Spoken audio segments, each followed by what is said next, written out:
name is Ryan Boa. I was born in Windsor and I moved to Toronto in August of 2014. I do drag as a job. I go by Boa, which is just my last name, as my drag name. I've always been into really campy movies like Rocky Horror, Kinky Boots was a good movie and stuff as a kid, and I've always known I was gay. When I was in grade 2,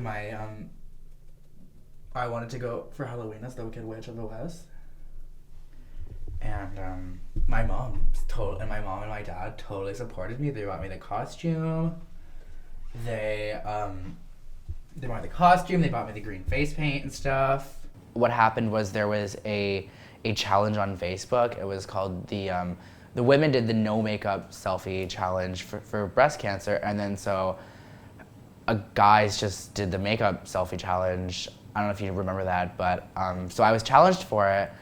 And I started I just did some makeup and I was like, well, I look pretty, holy crap. So, and then I started playing more and more and watching videos on how to do it. And then I started getting better at it. And then I decided I wanted to do drag. So on average, when I first started doing drag, it took me about 3 hours to get ready. Cause I would go really slow, right? And I was still figuring out my own face and, what I need to do and different things, and I was so scared. I wanted to do perfect makeup, which really wasn't perfect at all. Basically, I'm highlighting my face right now to feminize it more. So females have different highlights and contours than men do. So when you block out your brows and you put all this makeup on and you put highlights and lowlights in certain places, it makes your face look more feminine. I know some queens who've been doing it for a while do a 45-minute face, which I can't believe. That's so quick for me. I would die. I've learned and I taught myself that the audience will cheer and clap for you, and a good thing my drag sister Sapphire told me a while ago is that the audience wants you to succeed. They want you to do a great job. So that's really helpful. There's one party called FML Mondays, and when I've done FML, it's 2 numbers and the stage is 2 levels, and the crowd, the energy is so strong.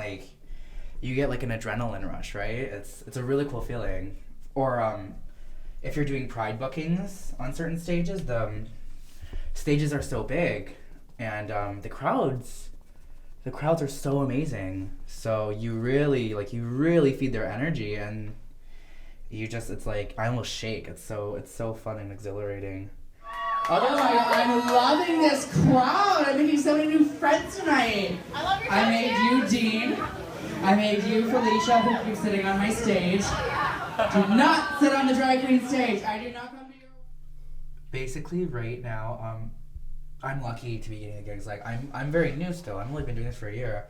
So I'm lucky to be having these gigs that I get, and I'm really thankful for them. I just take my bookings where I can get them. I'm not here just to be picky and choosy. Beggars can't be choosers. I have to pay bills. So if someone offers me a good booking that I can take, I'll take it.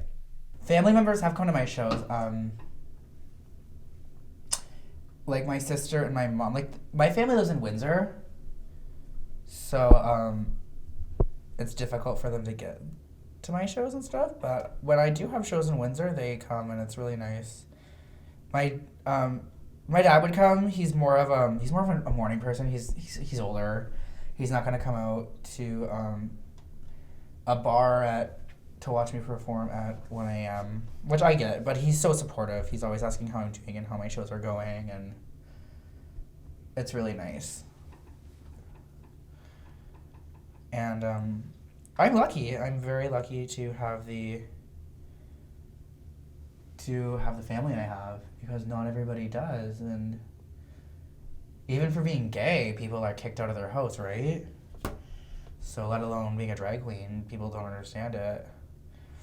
People think, some of my family thinks I want to be a woman, just far off family. That's not the case though. I'm a male, but sometimes I'm a female. I'm a pretty female. It's gonna be a late show and it's a Friday, so I'll do more upbeat songs.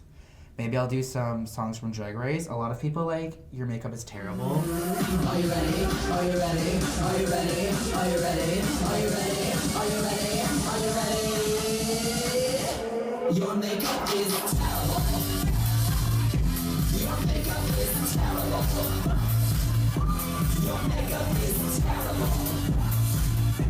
Your makeup is terrible. But I love you anyway.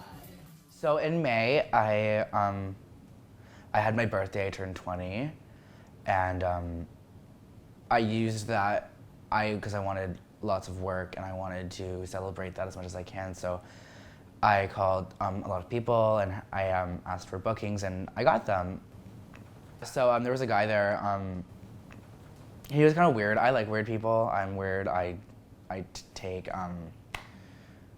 pride in being weird. I like just different people. I enjoy them.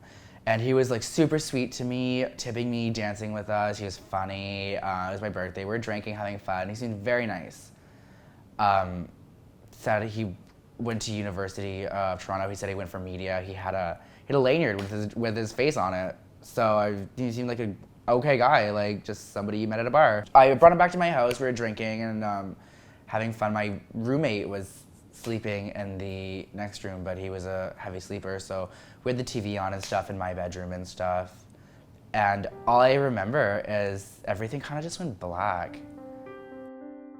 All of a sudden I woke up, I just woke up and I remember my face being like really wet. And I didn't remember exactly what had happened, but I went to go take a shower and just, cause whatever, when you wake up, you like to take a shower. So I did, and I looked at myself in the mirror and I said, oh my God, this really happened. And then it slowly started coming back to me, like what had happened.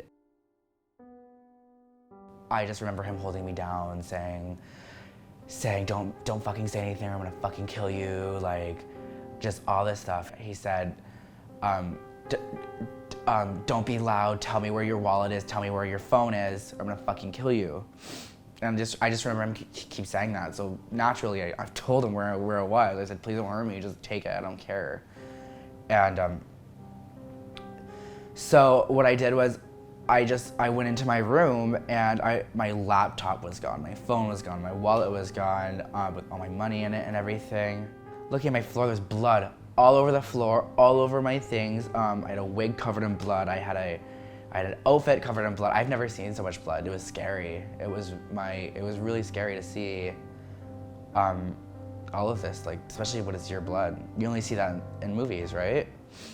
So after figuring out everything that happened, I decided I needed to go to the hospital. So I used my roommate's phone to kind of just show everyone what was going on. I was really I was so traumatized already. I just wanted to take the picture. I took a picture of myself after I took my shower and I said, hey guys, I brought someone home last night. They did this to me. Please, please, please watch out who you bring home and what you do. And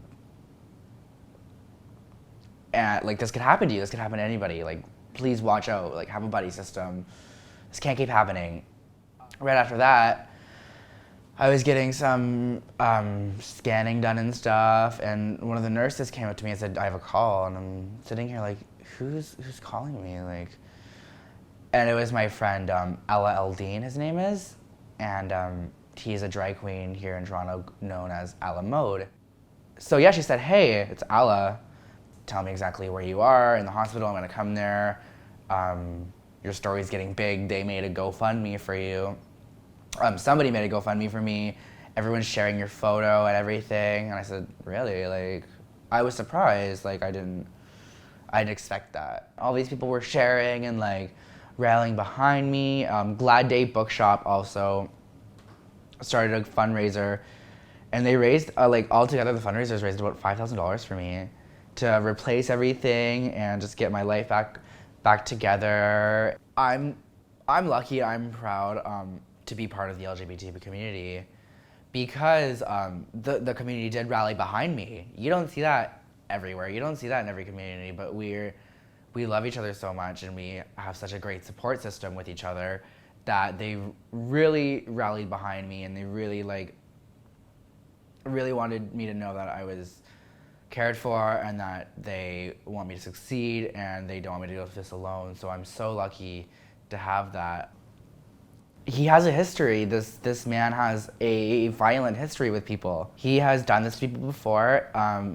He has a child and an ex-girlfriend that he abused, who contacted me afterwards. They found out everything. He had other charges, like lots. People found his Facebook, and he was still active. He was like posting pictures with friends, and he had a cast on his wrist. He had a cast on his right hand. He's like out drinking and stuff and having a good time. And people who knew him, because he was from London originally, like for example, his girlfriend messaged me telling me his real name and stuff. And then I found out his cousin, who was messaging my friend Eve Summers, told me that he contacted her and he hasn't seen her they haven't seen each other in years. He had contacted her and she knew what was going on, and he said, "Hey, I'm gonna come visit and everything. I'm on my way to Vancouver." And she said, "Oh my God, let's set him up." So she said, "Okay, come on over. Like, can't wait to see you." And I don't know exactly how this happened, but apparently when he got there, the police were there, and they arrested him. It's really messed me up in my head. Like, I'm very jumpy now, I find, and even like still sleeping in my bedroom, it's scary. With strangers, for example, I'll be walking down the street, walking by downtown, people walking towards me, I just get freaked out. Getting comfortable back in my house after everything happened, it took a little while. I wasn't I was afraid to sleep in my own bed, in my own bedroom. It was a lot for me to handle, but luckily, like, I had my parents. I went home to recover in Windsor from the injuries and everything, and so I went home, and it was nice that I got away. But coming back, it was difficult. I persevere.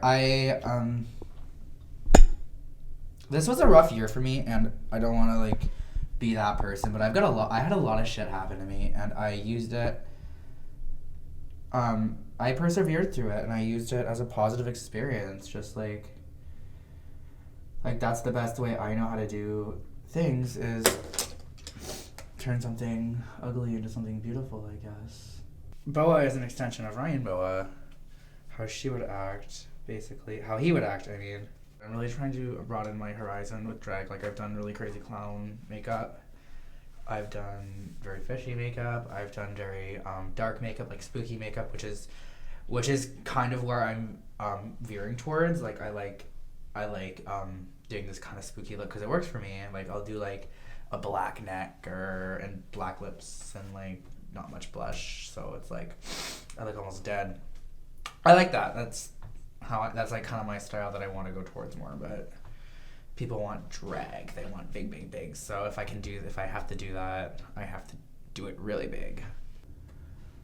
I want wings so I can fly away to heaven.